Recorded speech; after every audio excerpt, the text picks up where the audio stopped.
Hey everyone, this is Alex from Pinewood RC. Going to try to do a little video series here talking about remote controlled airplanes and maybe how to get into the hobby and what it's all about.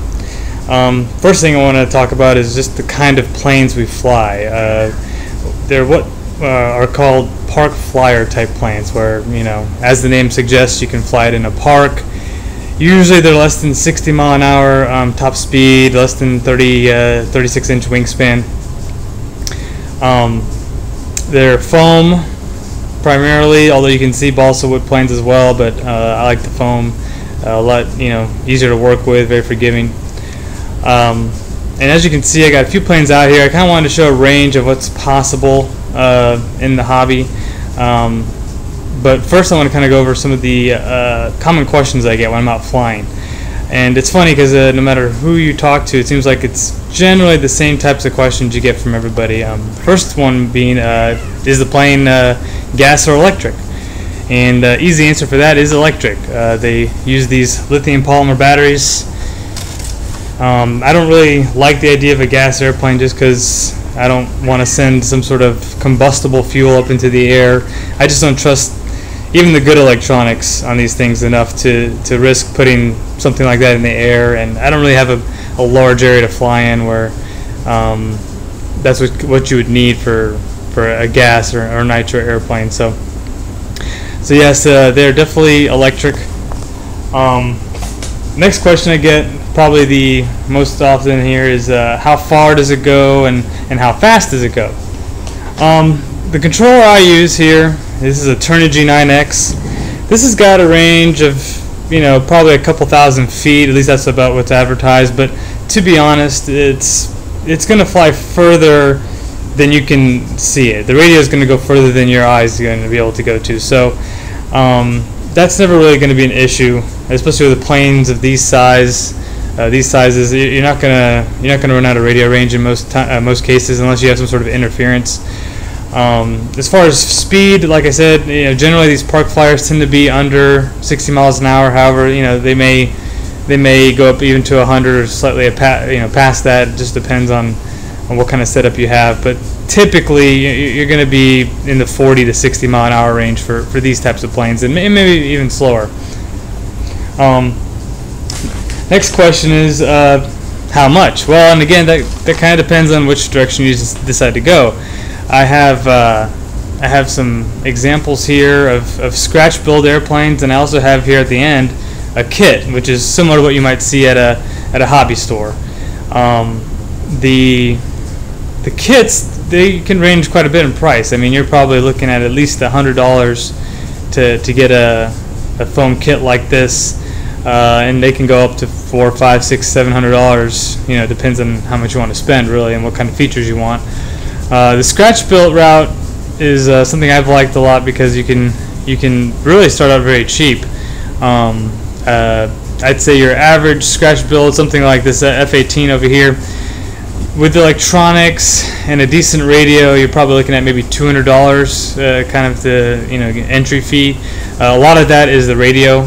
But the nice thing is once you have the radio, you can use that on multiple airplanes. So it's not something you have to buy more than once. You just buy several receivers for that radio, so you don't have to keep taking your receiver out of each plane to go fly into the plane. I would suggest definitely getting a few of those, but that's kind of your biggest initial investment.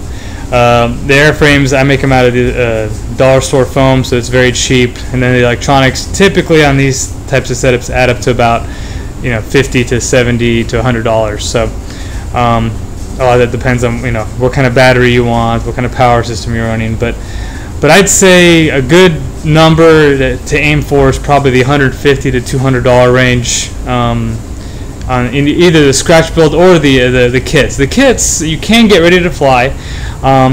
Usually the radio isn't as good, but it will get you going.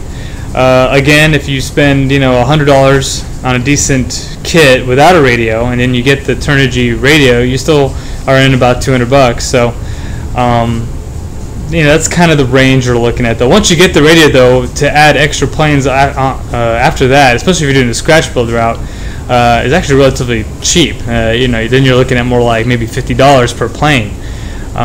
So it's just one of those things that, the entry fee is a little bit higher, but there are ways to save money here and there. So it's just one of those things. You want to do your research online, talk to people that know what they're doing, and I'm definitely going to be trying to help out as many people as I can. Like I said, I get asked every time I go fly. I generally get someone walk up and start asking questions, and I try to share as much information as I can.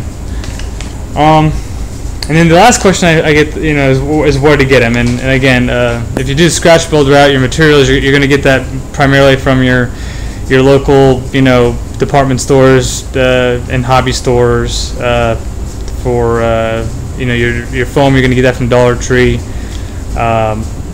You can also use like the Elmer's foam board, but I like to use the Dollar Tree foam board. And when I say the foam board, I'm talking about like the board that's single layer, has paper on the front and the back. I peel the paper off on most of my planes, but that's what I mean when I say foam board. Now you can also get the nicer stuff online, what's called Depron, but that's much more expensive per sheet. Whereas the dollar store foam, it takes maybe 2-3 sheets to make a plane, and again, it's $1 a sheet. So,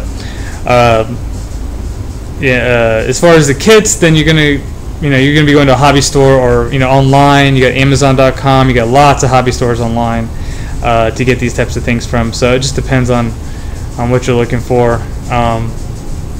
Amazon's a good place. Hobby King is another very popular place to get these. Nitroplanes.com. This particular one, this is called the Screamer. I got this on Amazon. I believe this is about a $60 kit.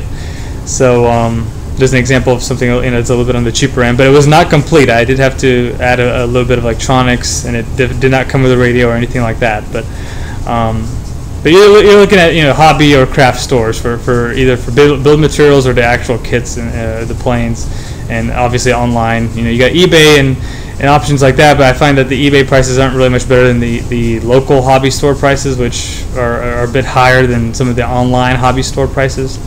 So, and I'm going to try to put some links down at the bottom of the video to point you in the right direction as far as where you might want to get your stuff. So the next thing I want to talk about is the planes themselves. I want to kind of show the progression, at least on the scratch build route, of what you can do. Here you see the F-18. This is what's called the profile plane. As you can see, it's just it's not a 3D plane. It's just vertical and horizontal pieces. And what you do, you go online, you find a set of plans that you like, and I can link to some websites that have plans. And you print out your plans, you cut them out, trace them onto the foam, cut your foam pieces out, and just glue it together. And this is real simple jigsaw style construction. I mean, they make it really simple. Once you go to the next stage is what they call the score and fold, where it's kind of like origami, and you cut out the pieces just like you would on the profile plane, but these pieces kind of notch and fold over to make 3D shapes, and you can make some really cool looking airplanes, and it's pretty economical. If you want something a little more scale, a little more realistic looking than just a profile plane. But the profile plane, it's hard to beat as far as simplicity, fixability, and there's a lot to be said for that. These are just a little bit more work. And then kind of the next stage is the full 3D kind of build, where it's more intensive on time and a little bit more on material, but most of the time, because you're basically making formers, you're making spars, and then you're sanding and skinning. It's similar to a balsa build, a little bit different. Overall, I still think it's great bang for buck, and if you're good with your hands, and don't mind doing some sanding, it just it depends on how good you want the plane to look, as far as how much time you want to invest into it. But you can, and this isn't the best example. I mean, this F-22 is my first one kind of doing this more complex type of build, but had I spend even more time on it and done a little better job on the paint and sealant, it would look even better. And I've even had people, especially once it's in the air, ask me if it was a kit. You can make these look pretty darn good. And I don't know if I didn't mention this yet, but just so you can see here, there are propellers on these. This is a rear mount that actually swivels, so you can get some really cool thrust vectoring type maneuvers. These are just airframes. I didn't actually put any electronics in them yet. Hopefully in later videos I'll show some of my other stuff, but I wanted to build these just to kind of show you what can be done. These would also both be powered by propellers. The kit over here, this is actually, you'll see there's no propeller, and what's this? This is powered by what they call a ducted fan, and you can actually look in there and see it's got a little 5-blade rotor. These are not what you'd want to start out with. I mentioned these kits. You can get them Amazon, all that. This, all I have is 2 kits that were store-bought, and they're both ducted fans. These are not what you would want to start out with. You'd want to start out with something that's more of a prop-powered airplane. They're much more forgiving. These have to fly fast. These ducted fans, and they don't have that get out of trouble power that you get with the prop. So I would definitely suggest something with a propeller to start out with. You don't want to start out with something like this that's fast and kind of finicky, and maybe even a little bit weak, we'll say, as far as power goes in the air. So speed is kind of their main selling point, as opposed to props. But props can get going pretty fast too.